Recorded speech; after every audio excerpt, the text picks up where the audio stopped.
우리 서로 바라보시면서 인사하면 좋겠습니다. 이렇게 인사하시겠습니다. 반갑습니다. 잘 오셨습니다. 이렇게 인사하시면 좋겠습니다. 옆분 바라보시면서. 예, 감사합니다. 다시 한번 서로 밝게 웃으시면서 다시 한번 인사하면 좋겠습니다. 예, 바라보시면서 은혜 많이 받으세요. 이렇게 웃으시면서 인사하시면 좋겠습니다. 네, 감사합니다. 이 분위기를 이어서 시 한 편을 제가 낭독해 드리면서 말씀을 시작하도록 하겠습니다. 제가 낭독하겠습니다. 문 밖을 나설 때는 집안을 돌아본다. 바쁘게 나갈수록 안쪽을 더 돌아본다. 지갑은 챙겼나, 열쇠는, 휴대폰은, 창문은 잠갔나, 전기는, 가스불은. 앞으로 나아가기 위해선 반드시 멈추고 돌아본다. 잊어먹어서는 절대로 안 되는 것, 건너뛰어서는 절대로 안 되는 것. 삶에서 본질적인 것들을 건너뛰면 여정의 끝에서 모든 것이 무너지니 돌아보고 안을 보고 앞을 보고 나아간다. 성찰의 힘으로 굽힘없이 나아간다. 이 시는 박노해 시인의 돌아보는 힘이라는 제목의 시입니다. 시인은 왜 반드시 멈추고 돌아봐야 한다고 말하고 있습니까? 왜 반드시 멈추어 돌아보아 안을 본 후에 나아가야 한다고 노래하고 있습니까? 그래야 잊어서는 절대로 안 되는 것을 기억할 수 있고, 또한 삶의 본질적인 것을 절대로 건너뛰지 않기 때문입니다. 또 그래야 삶의 여정의 끝에서 모든 것이 무너지지 않게 될 것이기 때문입니다. 유럽에는 무덤 빨리 파기 대회라는 것이 있다고 합니다. 무덤을 빨리 파는 대회. 여전히 매장 문화가 주를 이루기 때문에 장례 사업을 활성화하려고 만들어진 이벤트성 대회라고 합니다. 이 대회 소식을 전하는 뉴스 영상을 보는데 제게 뉴스 타이틀이 눈에 확 들어왔습니다. 바로 삽질은 내가 최고라는 타이틀이었습니다. 그렇습니다. 무덤 파기 대회는 삽질을 잘하는 사람이 우승합니다. 그래서 말 그대로 삽질을 잘하는 사람을 뽑는 대회가 맞습니다. 그런데 저는 저 문구를 보면서 대회에서 우승하려고 열심히 땅을 파는 사람이 떠오르는 것이 아니라 자신이 하는 것이 삽질인지도 모르면서 무작정 열심히 땅을 파고 있는 주변에 많은 사람들이 떠올랐습니다. 왜냐하면 삽질은 말 그대로 삽으로 땅을 파거나 흙을 떠내는 일을 의미하기도 하지만 더 많은 경우 별 성과가 없이 삽으로 땅만 힘들게 팠다는 데서 나온 말, 즉 헛된 일, 아무 의미 없는 일을 하는 경우도 뜻하기 때문이죠. 그래서 저는 저 영상을 보면서 다시 덮어야 할 무덤을 열심히 파는 사람들처럼 헛된 일인지 모르고 열심히 하는 사람들이 너무나 많이 떠올랐던 것입니다. 그렇습니다. 한 걸음이라도 더 가기 위해 이 세상에서는 남보다 더 멀리 가고 남보다 더 많이 갖기 위해 누구보다 빠르게 남들과는 다르게 살아가야 한다고 말하며 돌아볼 시간 없이 오직 앞만 보고 사는 사람들이 얼마나 많습니까? 그렇게 절대로 잊어서는 안 되는 것을 잊고 또한 절대로 건너뛰어서는 안 되는 것을 너무 쉽게 지나쳐 세월 다 지나서 여생이 얼마 남지 않았을 때에 다 무너진 자신의 삶을 보고 낙심하고 후회하는 사람들, 막상 손에 쥔 것은 아무것도 없고 또 손에 쥔 것이 많을지라도 주변에 마음 터놓을 사람 단 한 사람도 남지 않아 외롭게 살아야 하는 사람이 또 얼마나 많습니까? 오늘 본문의 주인공인 야곱도 그런 사람 중에 한 명이었습니다. 야곱은 누구보다 열심히 살았습니다. 최선을 다해 살았습니다. 온갖 수단 방법 가리지 않고 복을 받기 위해, 그리고 그 받은 복을 누리기 위해 정말로 열심히 살았습니다. 그리고 야곱은 그 수고대로 또한 그 바람대로 많은 재물을 쌓았습니다. 혈혈단신 아무것도 없이 고향을 떠나왔던 야곱은 어느덧 20년이 흐른 지금 무려 4명의 아내와 11명의 아들을 낳았습니다. 또한 딸도 낳았습니다. 그리고 셀 수 없을 만큼의 많은 가축을 소유하여 그렇게 보고 싶은 가족들이 있는 곳으로 금의 환향하게 되었습니다. 그런데 오늘 본문에 우리가 함께 봉독했던 본문의 야곱은 어떤 상황에 처하게 되었습니까? 우리 22절, 23절 말씀을 다 함께 다시 한번 봉독하겠습니다. 시작.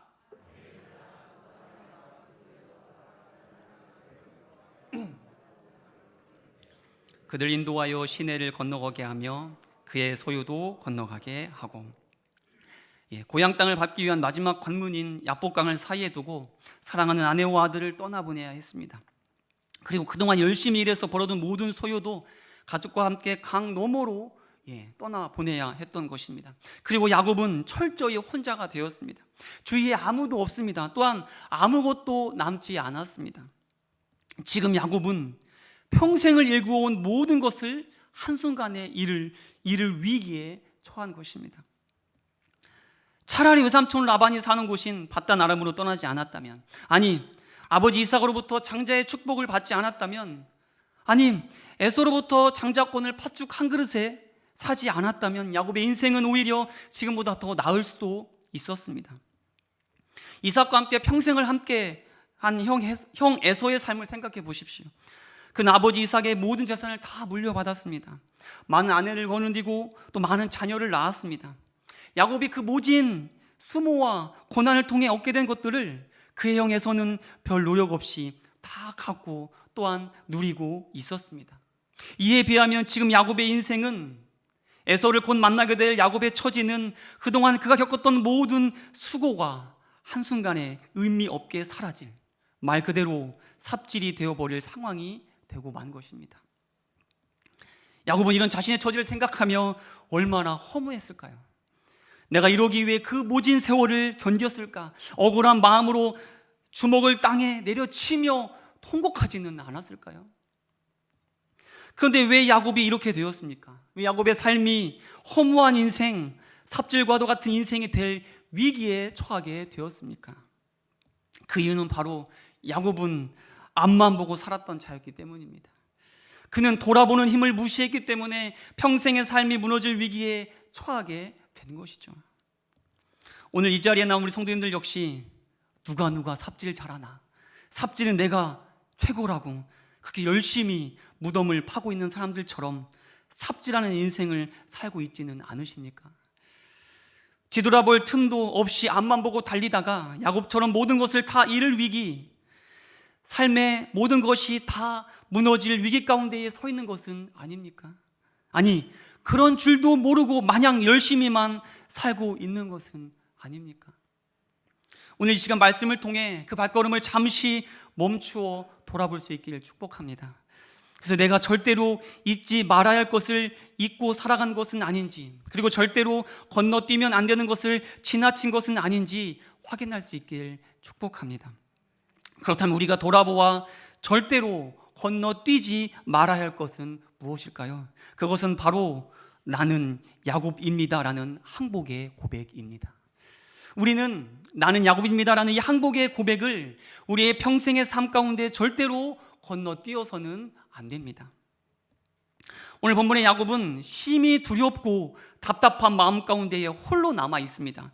창세기 32장 7절을 제가 봉독하겠습니다. 야곱이 심히 두렵고 답답하여 자기와 함께한 동행자와 양과 소와 낙타를 두 떼로 나누고, 장자권을 빼앗긴, 또한 아버지 이삭으로부터 장자의 축복을 빼앗긴 그의 형 에서가 400명의 군대를 이끌고 야곱을 죽이려 맹렬히 달려오고 있습니다. 야곱은 무려 550마리나 되는 각종 가축을 앞세워 나름대로 에서의 마음을 풀어보려 노력도 했습니다. 그럼에도 야곱은 불안한 마음을 어찌할 수가 없었습니다. 두려움과 답답함이 그의 가슴을 짓눌러 한숨도 자지 못하고 홀로 그렇게 밤을 지새우고 있었습니다. 그런데 그 순간 야곱은 정체를 알 수 없는 누군가의 급습을 받게 됩니다. 24절입니다. 제가 봉독합니다. 야곱은 홀로 남았더니 어떤 사람이 날이 새도록 야곱과 씨름하다가, 혼자 불안함 속에 떨고 있을 그때에 어떤 사람이 야곱을 공격해 옵니다. 강도라고, 또는 에서가 보낸 자객이라고 생각할 수도 있었습니다. 여하튼 정체를 알 수 없는 누군가의 공격에 야곱은 살기 위해 필사적으로 싸움을 시작합니다.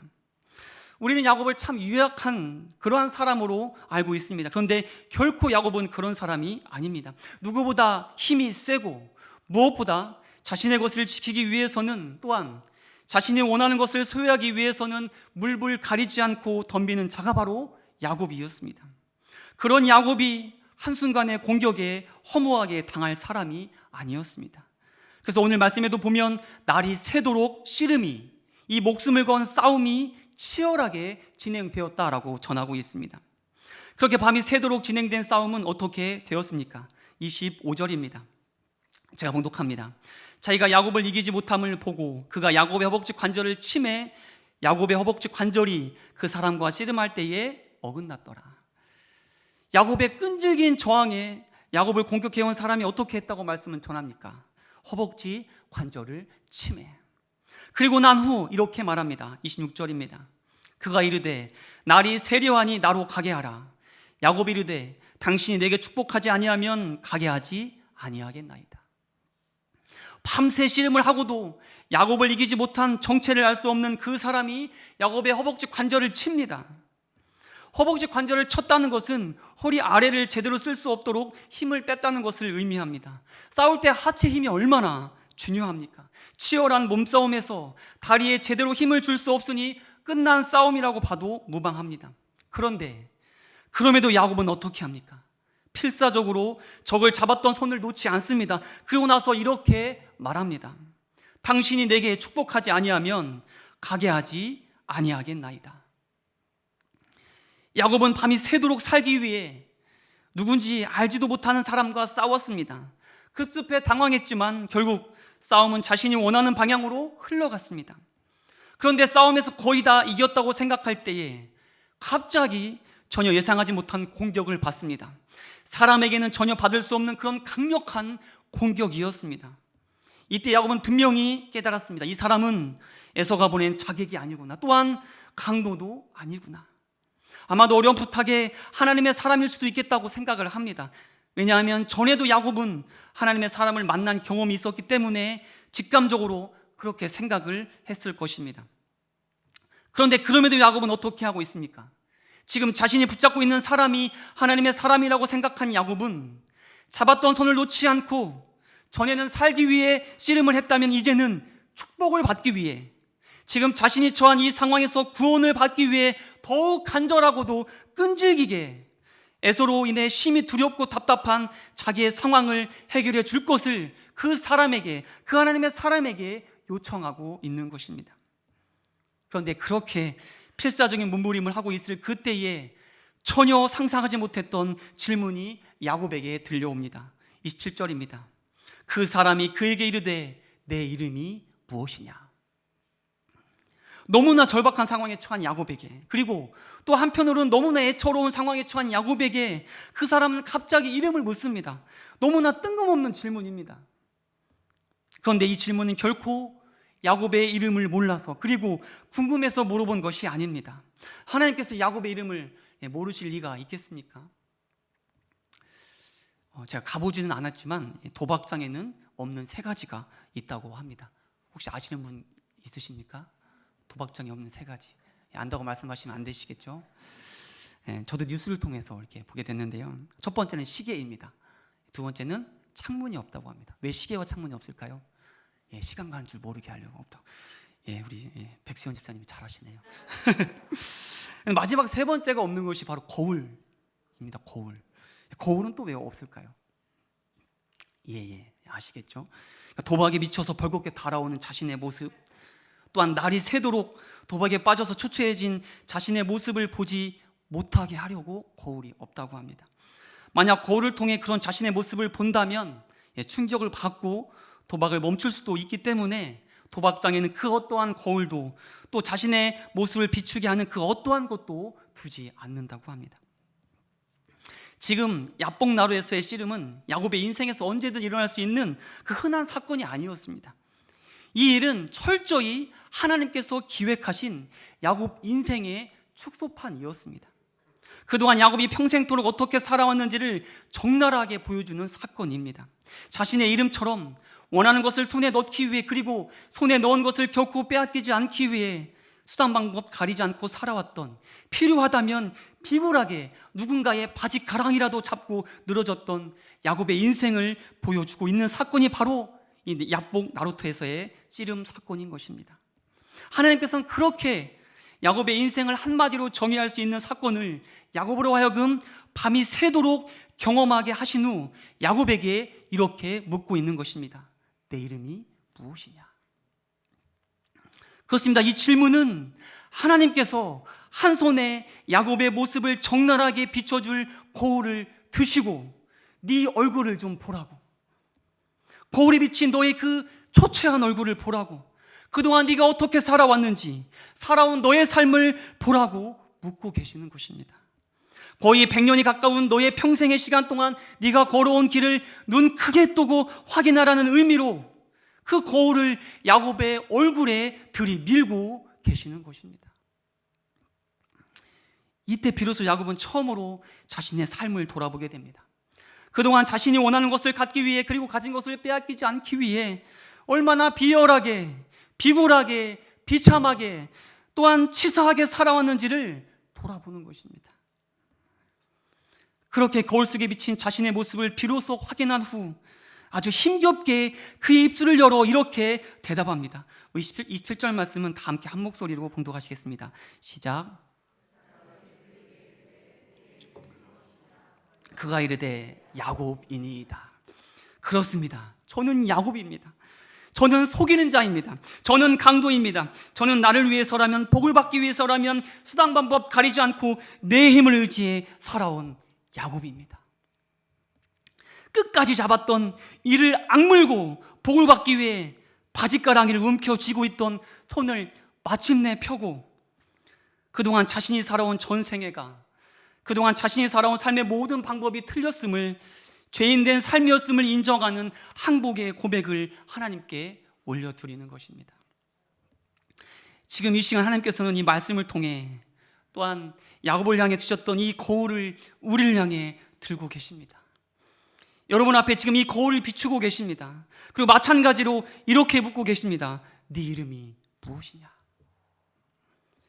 이 하나님의 질문을 통해, 하나님께서 비추시는 이 거울을 통해 나의 모습을 볼 수 있길 바랍니다. 여러분의 모습을 돌아볼 수 있길 바랍니다.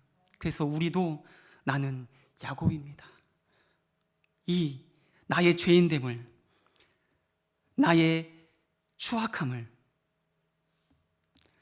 나의 연약함을 고백하는 이 항복의 고백을 하나님께 올려드리는 우리 모두가 될 수 있기를 축복합니다. 우리가 돌아보아 절대로 건너뛰지 말아야 할 것이 무엇인지 살펴보았다면, 다음으로 살펴볼 것은 우리가 돌아보아 절대로 잊지 말아야 할 것이 무엇인가입니다. 우리가 돌아보아 절대로 잊지 말아야 할 것은 무엇일까요? 그것은 바로 나는 이스라엘입니다라는 믿음의 고백입니다. 우리는 나는 이스라엘입니다라는 이 믿음의 고백을 평생의 삶 가운데에 절대로 잊어서는 안 됩니다. 야곱은 믿음이 없었던 자가 아닙니다. 야곱은 에서를 피해 밧단 아람으로 도망칠 때 아무것도 없는 광야 한복판에서 베델의 하나님을 만났습니다. 반드시 다시 돌아오겠다고, 그리고 항상 함께 하시겠다고 말씀하시는 그 축복의 말씀도 야곱은 들었습니다. 또한 밧단 아람에서 자신보다 더 상위꾼인 라반의 집에서, 외삼촌 라반의 집에서 모진 수모와 고난을 받을 때에 기적적인 방법으로 도우시고 필요를 채워주시는 하나님도 만났습니다. 뿐만 아니라 다시 가나안 땅으로 돌아올 때에도 에서를 만날 생각에 두려워 벌벌 떠는 야곱 앞에 하나님께서는 마하나임의 하나님으로 야곱을 만나 주셨습니다. 그렇게 하나님은 야곱을 만나 주셨고, 야곱도 하나님을 인정했고, 때로 하나님을 의지하기도 했습니다. 그런데 야곱은 결코 자신의 인생 속에 하나님을 주인으로 모시며 살지는 않았습니다. 늘 주인은 자신이었고, 늘 주인공은 자신이었고, 하나님은 자신을 돕는 어시스트, 조연 정도였을 뿐이었습니다.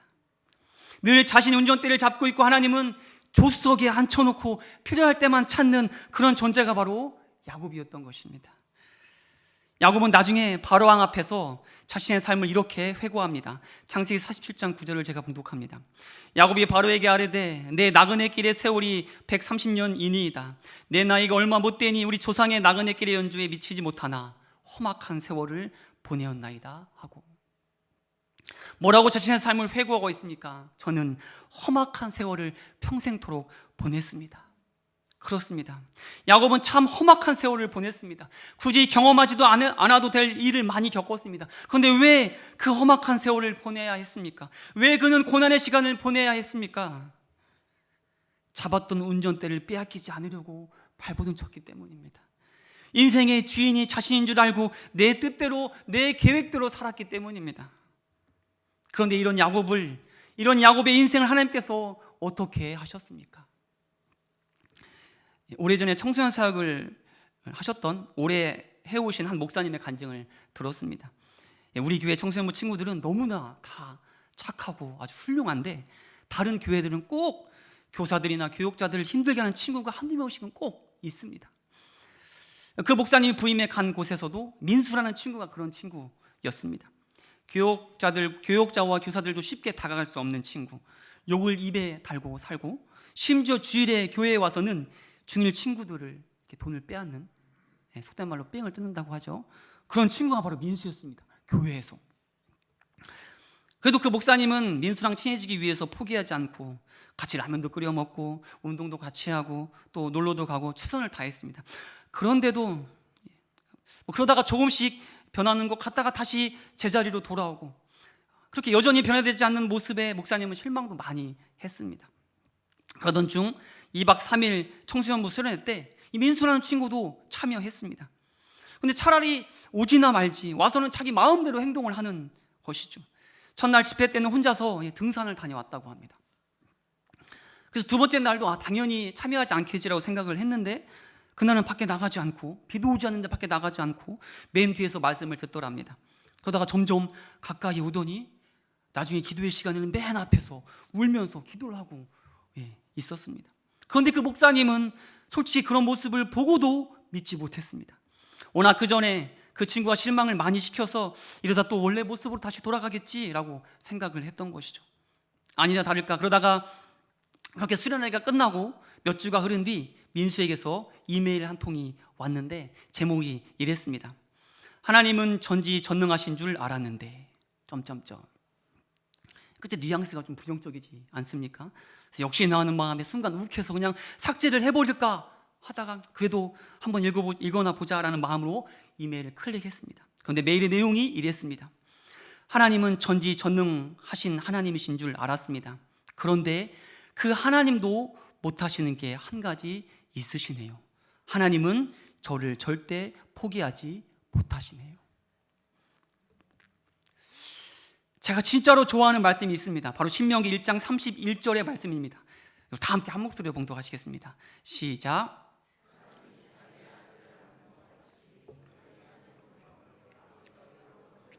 너희를 아느사 이곳까지 이르게 하셨느니라. 여러분, 하나님은 절대로 우리를 포기하지 않으십니다. 전지전능하신 우리 하나님께서 단 하나 못하시는 것이 바로 저와 여러분을 포기하시는 것입니다. 우리를 안고서라도 가시는 분이 바로 우리가 믿는 하나님이라는 사실을 결코 잊어서는 안 됩니다. 오늘 야곱도 마찬가지입니다. 끈질기게 반항하는 야곱을, 어떻게든 운전대를 놓지 않으려고 발버둥치는 이 야곱을 하나님께서 어떻게 하셨습니까? 더 끈질기게 포기하지 않으셨습니다. 절대로 자기 손에 잡힌 것을 놓지 않는 야곱보다도 더 악착같이 하나님께서는 야곱을 붙잡고 놓아주지 않으셨습니다. 그리고 야곱의 입술을 통해 나는 야곱입니다라는 항복의 고백을 받아내셨습니다. 그리고 그 항복의 고백을 받아내신 것으로 그친 것이 아니라 하나님께서는 그를 어떠한 자로 불러주셨습니까? 28절인데요 28절을 다 함께 한 목소리로 봉독하시겠습니다. 시작. 내 이름을 다시는 야곱이라 부를 것이 아니요 이스라엘이라 부를 것이니 이는 내가 하나님과 및 사람들과 겨루어 이겼음이니라. 그렇습니다. 아무것도 남지 않을, 그래서 허무함으로 마칠 그의 인생을 하나님께서는 이스라엘이라는 새로운 이름으로, 단지 한 사람의 이름이 아니라 장차 이루게 될 큰 민족의 이름이 될 이스라엘로 그를 불러주시는 것입니다. 그렇습니다. 야곱의 이 새로운 이름 이스라엘은 야곱을 향한 하나님의 끈질긴 사랑이 담겨 있습니다. 절대로 포기할 수 없는 아버지 되신 하나님의 마음이 담겨 있습니다. 자식을 위해 기꺼이 져주시는 아버지의 사랑이 그 이름 가운데에 담겨 있는 것입니다. 그리고 그 포기할 수 없는 사랑으로, 그 끈질긴 사랑으로 함께 하시겠다 말씀하고 계시는 것입니다. 이 시간 나는 야곱입니다라는 항복의 고백을 넘어 나는 이스라엘입니다라는 믿음의 고백을 하나님께 올려드리는 우리 모두가 될 수 있기를 축복합니다. 그래서 택하신 자를 향하신 하나님의 변함없는 사랑 안에 내가 있음을 나는 이스라엘입니다라는 이 고백을 통해 확인하며 평생토록 그 사랑을 잊지 않고 사는 우리가 될 수 있기를 축복합니다. 우리 옆 사람 바라보면서 이렇게 인사하면 좋겠습니다. 당신은 이스라엘입니다 라고 인사하시겠습니다. 이스라엘입니다. 다시 한번 이렇게 밝게 웃으시면서 인사하시겠습니다. 우리는 하나님의 끈질긴 사랑 안에 있습니다. 이렇게 인사하시겠습니다. 끈질긴 사랑 안에 있습니다. 믿으십니까? 네. 야곱은 평생토록 복을 구하는 인생이었습니다. 그 복을 받으려 장자권을 빼앗았고 이삭을 속여 에서가 되었습니다. 그리고 복을 지키려 혼자서 그 먼 길을 떠났던 자가 바로 야곱이었습니다. 오늘 본문에서도 보면 야곱은 끝까지 복을 구하는 자였습니다. 그런데 그런 야곱에게 허락된 복은 무엇이었습니까? 자신의 열심으로, 자신의 방법으로, 자신의 힘으로 얻어낸 복이 아니라 하나님께서 친히 허락하신 복은 무엇이었습니까? 31절인데요. 다 함께 한 목소리로 봉독하시겠습니다. 시작. 그가 분이엘을 지날 때에 해가 돋았고 그의 허벅다리로 말미암아 절었더라. 아멘. 그렇습니다. 야곱은 야복나루의 씨름 사건 후에 남은 평생을 다리를 절며 살아야 했습니다. 지팡이를 짚고 다녀야 했습니다. 그런데 어떻게 다리를 저는 것이 복이 될 수 있습니까? 저주가 아닙니까? 어떻게 장애를 얻는 것이 복이 될 수가 있습니까? 그런데 창세기 35장 11절은 이렇게 전합니다. 제가 봉독하겠습니다. 하나님이 그에게 이르시되 나는 전능한 하나님이라 생육하며 번성하라 한 백성과 백성들의 총회가 내게서 나오고 왕들이 내 허리에서 나오리라. 야곱의 허리에서 나오리라. 하나님께서 아브라함에 약속하신 민족이 또한 그 민족의 왕들이 왕 중에 왕이 되시는 예수님이 어디에서 나온다고 말씀하고 계십니까? 내 허리에서 나오리라. 야곱의 허리에서 나오리라. 그런데 그 허리가 어떤 곳입니까? 야곱의 허리가 어떤 곳입니까? 가장 약한 곳, 허벅지를 치심으로 다리를 절며 살게 된 그곳에서 하나님께서는 약속하신 민족을 이루시겠다고, 우리의 구세주 예수님을 보내주시겠다고 말씀하고 계시는 것입니다. 가장 약한 그 부위를 통해 하나님의 능력을 드러내시겠다고 지금 말씀을 통해 선언하고 계시는 것입니다. 그래서 미국의 대표적인 구약 신학자인 월터 브루그만이 야복 나루 씨름에서 하나님이 야곱의 허벅지 관절을 치신 것을 이렇게 해석했습니다. 하나님께서 야곱의 허벅지 관절을 치신 것은 그가 하나님의 은혜를 영원히 기억할 수 있도록 그의 몸에 새겨 넣은 것이다. 그래서 절뚝거리며 걷는 그의 삶이, 지팡이 없이는 걸을 수 없는 그의 모든 걸음걸음이 그의 평생의 최고의 축복이 될 수 있는 것입니다. 저는 이 축복이 우리 모두에게도 임하기를 간절히 소원합니다. 우리를 향하신 하나님의 사랑을, 우리를 향하신 하나님의 그 크신 은혜를 절대로 잊을 수 없도록 우리의 몸에 새겨지는 축복이 임하길, 그래서 더 이상 야곱이 아니라 이스라엘로 살아가는 우리 모두가, 우리 기흥지구촌교회의 모든 성도가 될 수 있길 온마음 다해 축복합니다. 그런데 놀라운 반전은 무엇인지 아십니까? 야곱에게 임한 이 축복이 돌고 돌아 100년 만에 절름발이가 되어서 비로소 깨닫게 된 이 축복이 이미 야곱의 삶에 부어졌던 축복이라는 사실입니다. 심지어 그가 태어나기도 전에 이미 어미인 리브가의 태중에서부터 야곱에게 임했던 축복이었다라는 사실입니다. 창세기 25장 23절을 제가 봉독합니다. 여호와께서 그에게 이르시되 두 국민이 내 태중에 있구나. 두 민족이 내 복중에서부터 나누이리라. 이 족속이 저 족속보다 강하겠고 큰 자가 어린 자를 섬기리라 하셨더라. 그렇습니다. 이미 리브가의 태중에 있을 때부터 하나님께서는 야곱을 사랑하시겠다고, 내가 택한 야곱을, 그 야곱에게 은혜를 부어주시겠다고 지금 말씀하고 계신 것입니다. 그렇습니다. 우리는 이 자리에 계신 여러분 모두는 이미 하나님의 은혜가 임한 자들입니다. 안 믿어지십니까? 안 믿어지십니까? 여러분의 태중에 있을 때부터 하나님께서는 여러분과 함께 하시기로, 여러분의 삶을 책임지시기로, 그래서 여러분 한 사람 한 사람을 통해 놀라운 일을 행하시기로 하나님께서 이미 작정하셨다라는 사실입니다. 그러니 이제 더 이상 야곱으로 살아가지 않길 축복합니다. 모든 내 힘으로 손에 쥐려고, 그래서 손에 쥔 것을 의지하여 살아가려고 험악한 세월을 보내는 미련한 자가 되지 않길 간절히 축복합니다. 이제는 세상의 것을 움켜쥐기 위해 안간힘을 썼던 그 손을 펴고 편 그 손으로 하나님을 꼭 붙잡을 수 있기를 축복합니다. 하나님의 손을 꼭 붙잡기를 축복합니다. 그렇게 하나님과 동행함으로 이스라엘로 살아가는 우리 모두가 될 수 있길 간절히 축복합니다. 기도하시겠습니다.